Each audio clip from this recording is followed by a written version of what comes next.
Hello everybody, my name is James. Welcome to King's Fine Woodworking. Today I'm going to talk about hardwood lumber. I'm going to try to cover everything that you need to know to start buying hardwood lumber for your projects. We're going to try to cover a variety of topics like the moisture content of the wood, whether it's kiln dried, air dried. We'll talk about some grading, maybe some board thicknesses and how the boards are dressed. Maybe even talk about some defects, some warping defects, some cracking defects, possibly get into some premiums, and just what you can expect when you go to a lumberyard in general. And I hope you guys can find this helpful a little bit. This is lesson 2 of our 16-week Woodworking 101 series. Okay, so today I want to talk about lumber. Lumber is obviously the most important thing that you need if you're going to be a woodworker. And the best thing to do is to try to find a hardwood dealer that's in your town. It's a lot better than going to a big box store, a big box home improvement store. Some of them, Lowe's, Home Depot, places like that, they do have some hardwood lumber, but the lumber is typically overpriced. It's considerably higher than you would pay at a hardwood dealer just because it's dimensioned and ready for you, and they don't sell in big volumes. And they typically have a poor selection of lumber, so there's very few choices, not very many boards. The next best option might be to go to a Rockler or a Woodcraft. Both of those stores carry a good selection of lumber, but they're also overpriced when compared to a real hardwood dealer. The one exception might be if you go to Rockler. Occasionally Rockler will have what they call truckload sales where they bring in a lot of lumber and they sell it pretty good. In fact, if you can get some wood from a Rockler truckload sale, you'll usually pay about the same price as a hardwood dealer and sometimes less. The best thing that you can do for yourself is to educate yourself with some common lumber terms. And if you do that, you'll kind of be prepared when you go shopping for your hardwood, and you'll know what you're looking for, and you'll know what they're selling you at the same time. Typically, when you're going to a hardwood dealer, you're going to look for lumber that's been kiln dried. Kiln dried is typically the best. It's usually the straightest and the easiest to work with. Unfortunately, it's also usually the most expensive. Kiln dried lumber is also the most stable, so there are some benefits. The disadvantages might be the cost, although it's not much more than lumber that's been air dried, so that's another term. Air dried lumber as opposed to kiln dried. Kiln dried goes in a kiln. Air dried is something that sounds like just what it says. It's lumber that's been left outdoors, typically covered for a few years or however long it takes to reach the appropriate moisture content to be used for furniture. Another way to buy lumber is green. Green means it's just fresh cut from the tree, hasn't been dried at all. It has the maximum moisture content, and you cannot build furniture from green lumber. The lumber must be dried before you can build furniture with it. There are different ways that you could accomplish that, but that's really the topic of another discussion.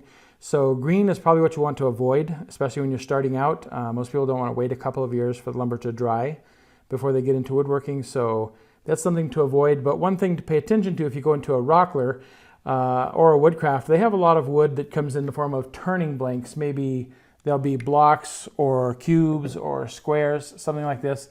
And if they're covered in wax, that means they're probably green, especially if they're exotic wood.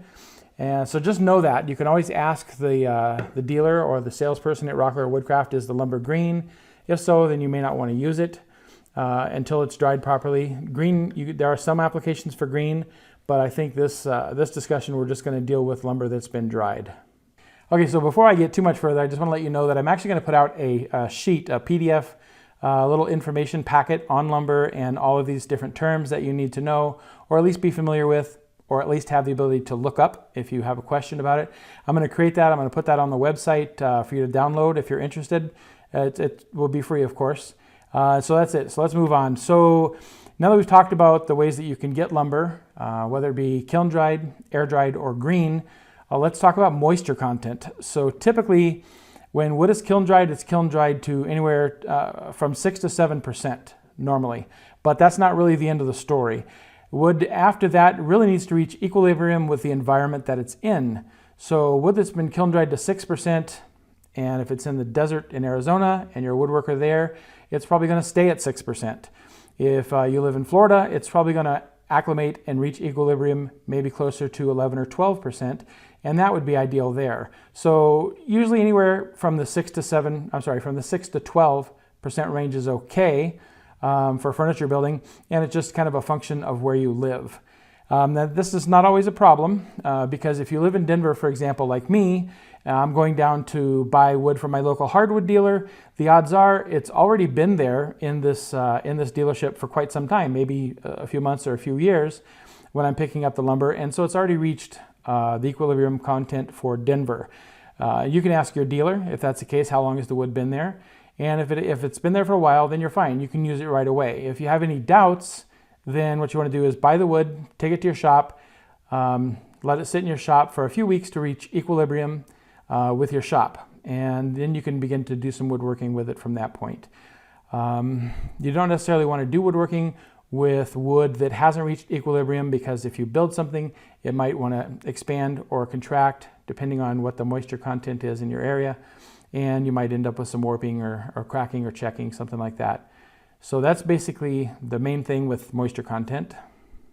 Okay, so they have a tool called a moisture meter. So this is something that you can put against the wood, and it will register the moisture content of the wood and tell you what it's at, and that might help out. I don't really think that's necessary, and I wouldn't recommend one for a beginning woodworker. But if you got involved with some green lumber and you needed to kiln dry it, or you got something that you know the moisture content was very high, then it might be handy to get one so that you can see when it gets down to that 6 to 12% range before you can, you'd know it gets to a safe range before you do any woodworking with it. And so the next thing I want to talk about is how the wood is dressed when you buy it. You can buy wood rough at many hardwood dealers. Rough means that it's been cut from the mill, so the surface is very rough. I don't know if I have an example of that here, but rough from the mill means the wood is, you can see the saw blade marks in it. It's very coarse in texture, and it will need to be surface planed. It have to be jointed and planed and be put into good shape before it can be used. You can also buy the wood that has been surfaced on two sides. That's called S2S. So that would be when the mill or when your hardwood dealer takes a board and they surface one side and they flip it over and surface the other side. So S2S is nice. You can see the grain. You don't need to own a planer if you can buy your wood in S2S, and that helps out a lot. And that's what I would recommend, is to get your wood dressed to some extent as opposed to getting it rough, especially when you're starting out. Another way to get the wood is a way called S3S. That means surface three sides. Some dealerships call it S2S, which is surface two sides, and then SLR1E, which means straight line rip, one edge.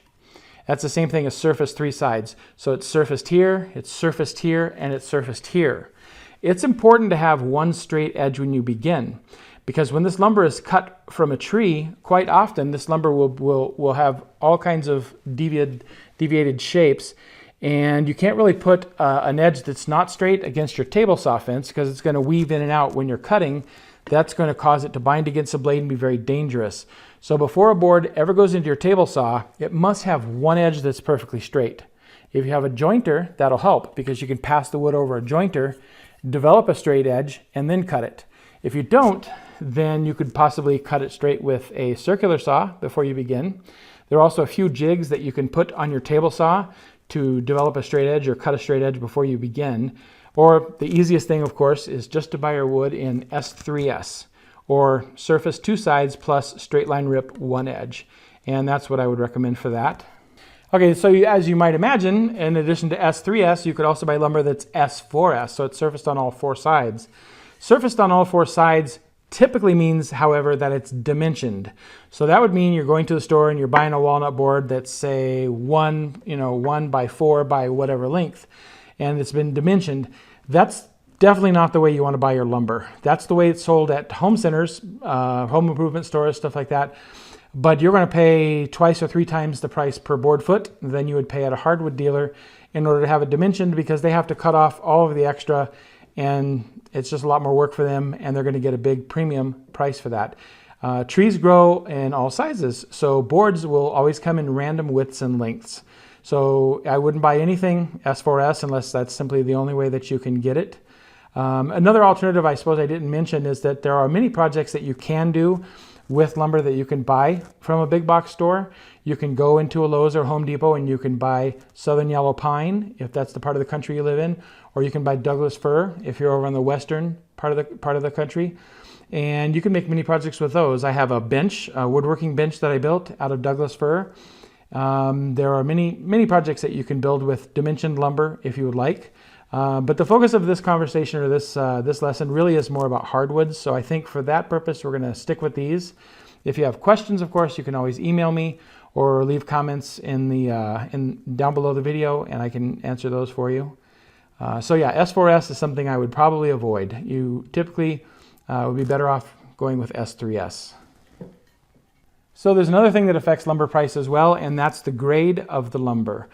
So grading is something that's determined by the National Hardwood Lumber Association, and I'm not going to get into grading very much. A common grade that you might get would be FAS, which stands for firsts and seconds, and then possibly a number 1 common and a number 2 common.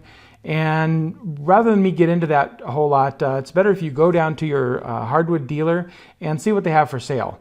So for example, you might pick up a cherry board that's graded FAS, firsts and seconds, and it might cost you $7 or $8 a board foot. If you can drop down in grade to a number 1 common, you might cut the price in half. And the difference might be the number 1 common may have more knots in it. So it might be something with more knots per specific distance or something like that, but it might work perfectly for your project. So rather than get into all the various grading scales that there are, we won't talk about that here. Just know that they do exist, and you pay more, obviously, for a premium grade, which is a board that's clear, no knots, no defects, things like that. So when you go to the hardwood dealer to get your lumber, just remember you're not going to be able to get the wood in specific sizes like 1x6, 1x4, 1x8. Even though your project may call for boards that are 6 or 8 inches wide, you'll be buying them in random widths and lengths. Just like the trees grow in random widths and lengths, that's how you pick up the boards as well. There's a big premium to have it cut to a certain size, and so that's really not something that you're going to ask for. And wood is sold by something called the board foot. And we're going to go to a lumber store here shortly, and we're going to measure a few boards, and we're going to show you how to calculate how many board feet are in a board. So we need to remember that lumber at the mill is cut in the rough. And a long time ago, when they first began cutting and selling lumber, somebody decided that they would sell it by the 1/4 inch. The 1/4 inch seemed to be the most appropriate amount. And so you can buy wood in 1 inch, which they call 4/4. And they basically sell in every increment of a 1/4, and that's how we got onto this 1/4 system. So you don't really go to the lumberyard and say, I need inch thick wood. If you want wood that's 1 inch thick, you'll say, I want 4/4. And it was 4/4 when it was in the rough, which means when it was cut from the mill, it was 4/4. And after it comes back to the hardwood dealer, it's planed on both sides. And when it's planed, the dressed down finish is usually about 3/4 of an inch. But we have to remember that wood's sold in quarters, and that's how we're going to calculate board feet. This, for example, would be a 4/4 piece. This, when it was cut at the mill, was 1 inch thick. After it's dressed down, it's closer to 3/4. This piece here would be a 6/4 piece. You can see that this is a wider board than this. This board here, this is Purple Heart. This would be an 8/4 piece. So 8/4 is twice the size of 4/4. So in the rough, this was 2 inches. And this was 6/4. So in the rough, this was 1.5 inches. And this lumber here is 12/4. So this is 3 inches thick. So these are some of the different thicknesses that you can buy the lumber in. And when we're calculating board feet, I'll give you the quick rundown is that a board foot is a board that's a 1 foot by 1 foot and 1 inch thick. That's one board foot. If I have a board that's 1 foot by 1 foot but 2 inches thick, that's 2 board feet. And that's how we can remember how board feet work. Now when you're purchasing your lumber for a project, there are a few ways to do it. One is you can purchase your wood by the board foot. And what I mean by that is you can take your project, you can break it down, you can do the math, and you can see how many board feet that you need for your project. Let's say you're building a small table, you've done the math, and you've decided you need 10 board feet to build the table. So you can go down to your dealer and you can just purchase the amount of board footage that you need. 10, of course, will never be enough because it is random widths and lengths. So the sizes that you need are the exact sizes. You're not going to find anything at the dealer that's exactly the width you want. It's always going to be a little bigger, so it has to be trimmed. It's always going to be a little longer, so there's some waste that has to be cut off. So a rule of thumb is I typically buy about 30 to 50% more. So if I've got a project that needs 10 board feet, I usually buy 15. Maybe sometimes 13, I can get away with it. But on the safe side, I usually try to get about 50% more. That's what I mean by buying the lumber by the board foot. The other way of buying lumber, if you have a project, is buying it by the board. So if your project is not a big and complicated project, maybe it's a coffee table, and you know the top may consist of 3 boards that are 6 inches wide each. So then you may go down to your lumber dealer, and as opposed to calculating the board footage, you might try to get 3 boards that are maybe 6.5 or 7 inches wide and pick out 3 nice ones that match nicely for the top. And then you might decide what you want for the legs and try to pick out boards specifically for the legs. In which case here, you're not necessarily paying attention to the board footage, but you're buying the boards specifically for the different components of your project. That's another way of buying lumber for the project that you're going to build. Those are the 2 most common ways, and both work equally well. It really just depends on what you're most comfortable with. Okay, so I want to talk about defects. When you go to the lumberyard and you're buying your wood, you want to be careful about buying wood that doesn't have defects in it. If they're defects, you typically have to cut them out or some way avoid them, so it's going to be a waste of money. When you're there and you're buying wood, you're going to pay per board foot for the entire board. They're not going to take into account that it has a knot here or a crack or a check or if it's warped or anything like that. They're just going to charge you for the board. So ideally, you want to get boards that are free from defects. So if I'm picking a board at the lumberyard, I'm going to want to look down the edge of the board. I'm going to want to make sure the board is straight. I'm going to want to make sure the board is flat. And I'm going to tell you some names for some of the common defects. Or maybe Cy can tell you the names for the common defects. I've got this thin board, so I can talk about some of the warping defects. A warp is a defect where it can be a variety of things, but it's something to where the board is not straight. Okay, so we're going to test this out and see if Cy knows some of these here. So Cy, if we have a board, if I'm buying a board from the lumberyard and the board is like that, well, what kind of a defect is that? That's a twist. Right, a twist. Anytime it's flat here and one side's higher than the other, that's a twist defect. What if the board were bent like that? What would we call that? A bow. A bow, right, that's a bow. Okay, and what would you call a defect that causes the board to be shaped like this, Cy? A cup. A cup, right. So a cup is anytime it's like that. Good. Okay, so in addition to the warping defects, remember warp is a class of defects, not a specific defect. But in addition to the warping defects, we have cracking defects. So there are just 3 of these really. You have a check. A check is when there's a crack in a board like that, but it doesn't go all the way through. So those don't necessarily show on the backside. If they don't show on the backside, then it's just a check. You can have checks here. You can have checks in the middle. I don't know if we can see that there on camera, but small checks in the middle of the board. And sometimes you can have checks that appear just on the end of the board. But that's a check. A check is a crack that doesn't go all the way through. If we do have a crack that goes all the way through, it's called a split. So this is a split. That's a very big defect, obviously. Okay. Okay, so the last defect is called a shake. A shake is when we have a crack and that basically follows the growth rings of the tree. So you can see that this is in the same arc as the growth rings of the tree. And the problem with shake defects is that they can flake off like this. They can fall apart. In fact, they can get really bad because I have another shake that's starting over here. So this whole piece of lumber is really no good. There's nothing I can do with it because the shakes will just keep making it break apart. Okay, so there's some other defects that you might need to be aware of as well. They could be something like this. This is a mineral stain. A lot of maple and a lot of other types of wood exhibit mineral staining. Sometimes that's desirable, sometimes it's something that you don't want. Another thing is called a boxed heart. So I don't know if you can see the growth rings of the tree are going around here, and the very center of the tree is right here. This is the heart or the pith of the tree, and it's contained within this piece of lumber. So that's called a boxed heart. That's not a good idea to have in the lumber because it's a good area that you can expect cracks to develop, and you can expect some very uneven wood movement to happen. So this piece of wood might take on some odd shapes after it expands and contracts a few times. So that's a boxed heart. Other common defects would be knots. This is a really big knot. This is a loose knot because I can probably knock it out. Some wood has very tight knots. This knot's a little bit loose. It's right at the edge of the board. This knot's a little bit tighter, but it's not perfectly tight. If a knot's perfectly tight without cracks, we call it a sound knot, and it's not too bad. We can deal with it. Another common defect is this. This is the plane of the wood, and you can see we've gotten to the edge of the tree, and the edge of the tree here as well. So when the wood is going along straight and it just comes off like this is the outside of the tree. This is called a wane. So the wood is waning at this point. That's also a defect.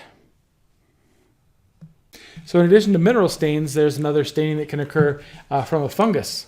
And it's going to discolor the wood pretty strongly. I don't know if you can see that in there. This is very common with woods like maple. You get spalted maple. This is called spalting when that occurs. And in fact, it's so desirable in some species that they're going to charge a premium price for the spalting. Okay, so in addition to some of the defects, there are also premiums. One of the premiums that you might pay a little extra for is figuring. So this piece of wood is maple. It's Pacific Coast curly maple. Sally, you want to put some acetone on that? So when we wet it with acetone or alcohol, a lot of times we can really see the figure in the wood. This is a good thing that you can do to test the wood also to see how it's going to look after it's been finished. Let's try that side. So this is Pacific Coast curly maple. And there are a number of other attractive premiums as well. Like there's burls, there's crotch figures. There are other premiums too, ambrosia maple.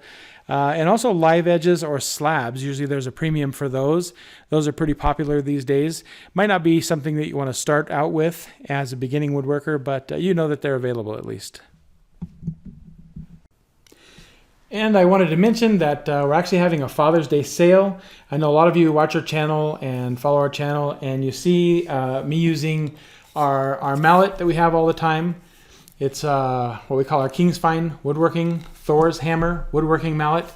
This particular one is made of lignum vitae, which is the densest wood in the world.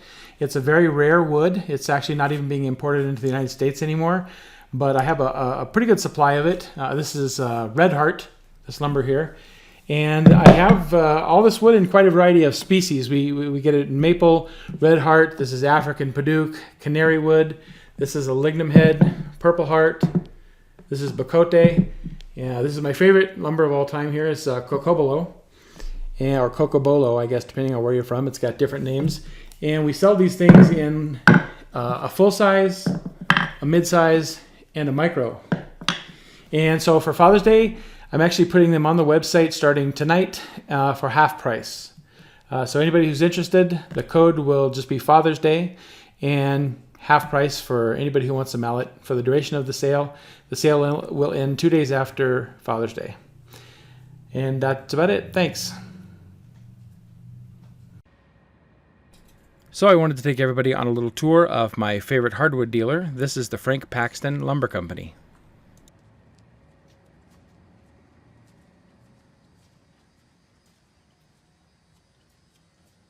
And this place is pretty typical of a lot of hardwood dealers that you will go into. A lot of times the boards are stored vertically, so it's pretty easy to separate them and take a look at what's available. And if you can catch that tag there, that is 5/4 white oak. So, and it's S3S. So 5/4, of course, means it's 1.25 inches thick. And S3S is what we were talking about, surface 3 sides. Here's some 12/4 poplar. 12/4, of course, is 3 inches thick. And it's S2S, so that means it's going to be rough on both of the sides. And it's also been surfaced to 2 15/16. Here's some 8/4 poplar, which makes that 2 inches thick. And a number of hardwood dealers that I have been into have these measuring sticks, so you can kind of get a rough idea of how long these individual boards are. A lot of times they'll go up to 8, 10, 12 feet or even bigger, and that might be something you need to know for you to put it in your truck and carry it home.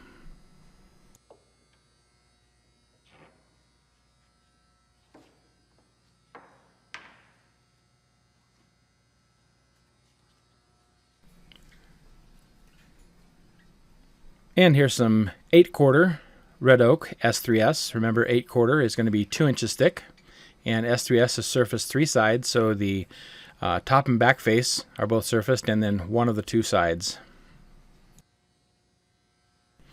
Here's some wormy maple. This is really pretty. A lot of people call this ambrosia maple. It has these stains and those little holes in it because they're caused by the ambrosia beetle, which infests the wood. And a lot of times this sells at a premium price because it's very attractive when we put that together and put it in furniture.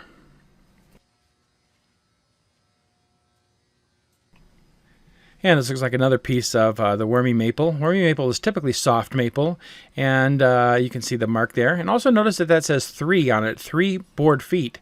So this particular dealer indicates their number of board foot in a board. That kind of helps you price it out.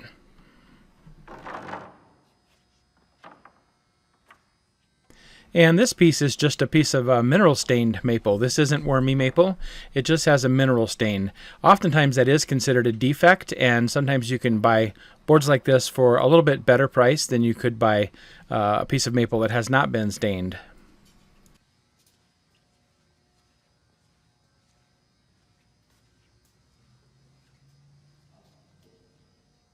And this dealer has a variety of exotics. This is some 8-quarter genuine mahogany, and it's also S3S, although that board looks a little closer to 6-quarter there to me.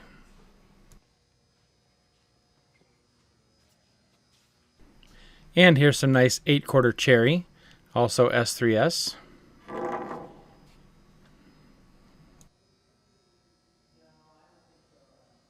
And here's another thing that we're about to point out to note, and this is a premium here. This is just 4-quarter cherry, but it's 7-inch and wider.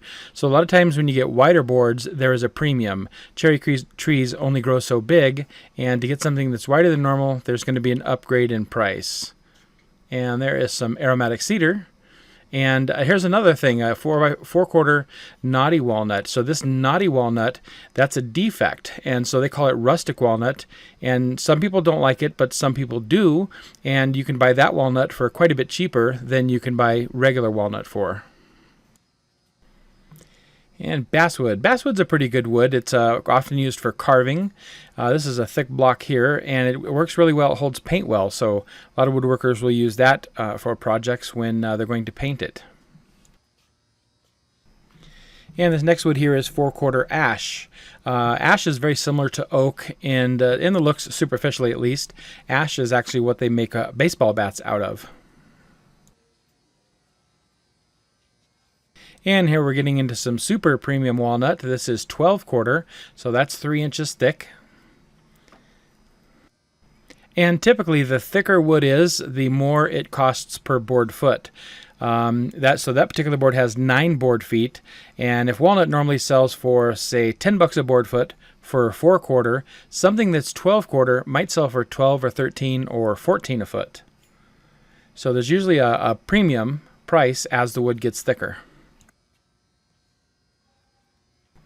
So this is some more mahogany here. This happens to be African mahogany. And mahogany trees are trees that actually grow really large. And so it's not uncommon to find very wide boards for this particular exotic. And there is some brown ash.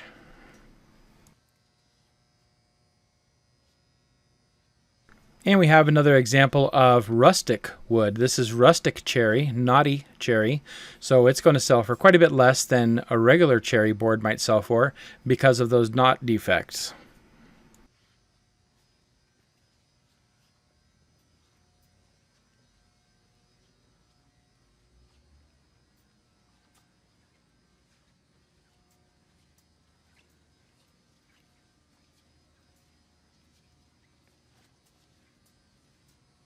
And we're coming up on some of my favorite parts of the store here, the exotics. So this is Padauk, African Padauk. It comes from Africa. This is 8-quarter stuff. Padauk trees also happen to grow very large, and it's not too hard to find really wide and really long boards in Padauk. And this is Wenge. So this is 8-quarter Wenge. Wenge is a particularly nasty wood. The splinters in it almost always give people infections. So Wenge is a wood that you want to be careful with as a woodworker, and it's got some toxic effects too, so you certainly need to wear a dust mask or a respirator when working with Wenge.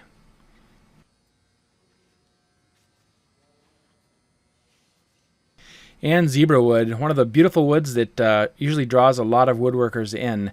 Zebra wood is always quarter sawn in order to give this appearance, and it's also, the trees grow pretty large, so you can find very large, wide, and thick pieces of wenge. And of course, purple heart. Purple heart is a South American wood. I think about 25 different trees actually produce purple heart wood, different species of trees. It's very common in South America, and there are some locations where it's actually used as framing lumber down there. The trees get enormous. It's not uncommon to find purple heart boards that are even 3 feet wide. And lacewood, also another beautiful exotic wood. Lacewood works really nicely for smaller projects. The grain is very intense and very beautiful to look at. And here we have some teak. Teak's very famous. A lot of boats, the decks and certain components of the outside of boats are covered in teak, and a lot of outdoor patio furniture is made of teak. It's famous for that. And bubinga. Bubinga is very pretty. They have different grain patterns in bubinga, specifically one called a waterfall grain pattern, which is extraordinarily popular.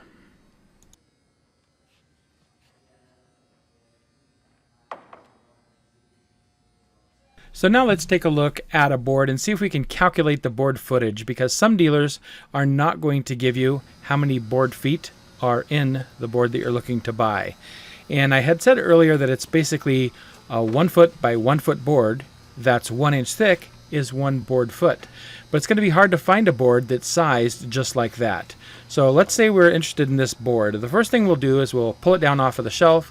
We'll take a look at it. We'll sight it, make sure it looks straight, make sure it doesn't have any defects like twisting or bowing or cupping. And if it looks pretty good, then we can go ahead and calculate how many board feet are in it. So the measurement is a volumetric measurement. So it's going to be length times width times thickness. So she's measured this to be about 11.5 inches wide, and we'll take a look at the length. It looks like about 57.5 inches long, and we'll need to know the thickness. And we see that it is 5/4. So 5/4 is 1.25 inches, which is 1.25 thick. So we'll check the volume here by multiplying these together. So it's 11.5 inches wide by 57.5 inches long,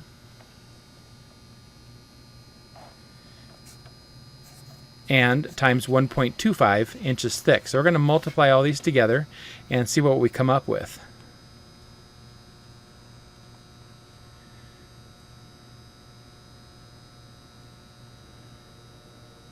So we have 826.5 cubic inches.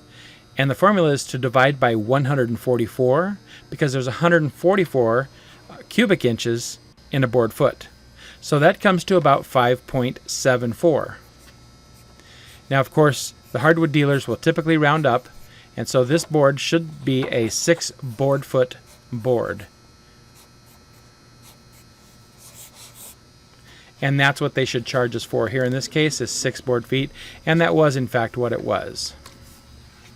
So that wraps up our lumber video. I hope that was able to help some of you out.